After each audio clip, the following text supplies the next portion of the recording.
एक गांव था। उस गांव में एक बहुत बड़ा सेठ रहता था। उसे एक बेटी थी जिसका नाम निशा था। निशा 22 वर्ष की हो गई थी। सेठ ने अपनी बेटी का रिश्ता तय किया और बहुत ही धूमधाम से उसकी शादी कर दी। सेठ जी थे जिनके पास बहुत धन दौलत थी। उसके पास किसी चीज की कोई कमी नहीं थी। सेठ जी ने अपनी बेटी जिसकी शादी उन्होंने एक बड़े और प्रतिष्ठित बिजनेसमैन से की थी, लेकिन बेटी के दुर्भाग्य के कारण कुछ दिन तक सब कुछ ठीक ठाक चला।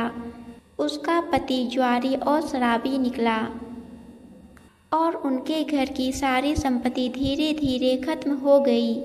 बेटी के इस हालत से सेठानी जी बहुत चिंतित रहती थी। वे अक्सर सेठ जी से कहती, आप तो दुनिया भर की मदद करते हो, लेकिन अपनी बेटी की मदद क्यों नहीं करते, जो इस कठिन समय से गुजर रही है।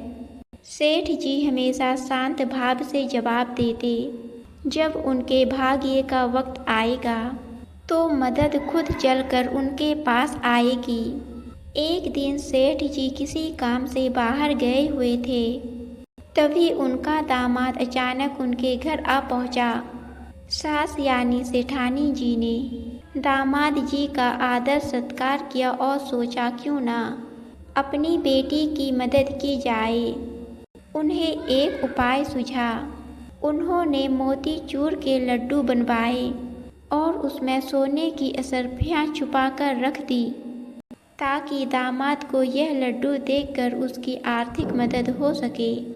सेठानी जी ने दामाद को विदा करते समय 8 किलो शुद्ध घी के लड्डू, जिनमें सोने की असरफियाँ थी, उसे उपहार में दे दिए।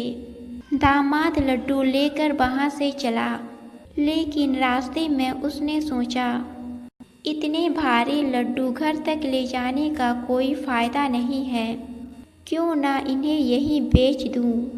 उसने पास की मिठाई की दुकान पर लड्डू बेच दिए और उन पैसों को अपनी जेब में डाल दिया।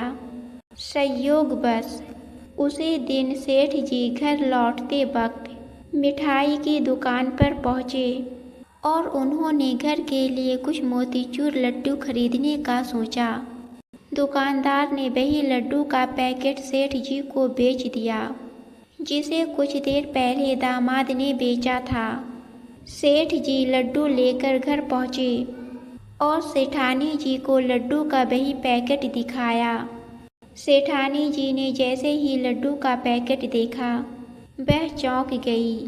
उन्होंने एक लड्डू तोड़कर देखा तो उसमें से वही सोने की असरफियाँ निकली, जो उन्होंने दामाद के लिए छिपाई थी। सेठानी जी अपना माथा पकड़कर बैठ गई और सेठ जी को पूरी कहानी सुनाई। दामाद जी के आने से लेकर असरफियाँ छिपाने तक की पूरी बात। सेठ जी ने यह सब सुनकर मुस्कुराते हुए कहा, भगवान, मैंने पहले ही कहा था कि उनका भाग अभी नहीं जागा है। देखो, ना तो असरफियाँ दामाद के भाग में थी और ना ही मिठाई वाले के। इसलिए कहते हैं कि भाग से ज़्यादा और समय से पहले किसी को कुछ नहीं मिलता। कहानी का मर्म यह है कि जीवन में सब कुछ अपने समय पर ही मिलता है। हमें धैर्य रखना चाहिए और जितना ईश्वर देता है और उसमें संतोष करना चाहिए। जैसे झूला जितना पीछे जाता है, उतना ही आगे भी आता है। सुख और दुख जीवन के हिस्से हैं, जो समय समय पर हमारे जीवन में आते रहते हैं। इसलिए किसी की मजबूरी पर कभी मत हंसो। कोई भी अपनी मुश्किलें खरीद कर नहीं लाता और बुरा वक्त भी बिना अपनी मुश्किलें खरीद कर नहीं लाता और बुरा वक्त भी बिना चेतावनी के आता है। हमें समय और किस्मत की कद्र करनी चाहिए। दोस्तों, आपको कहानी पसंद आई तो हमारे चैनल को सब्सक्राइब और वीडियो को लाइक ज़रूर कीजिए।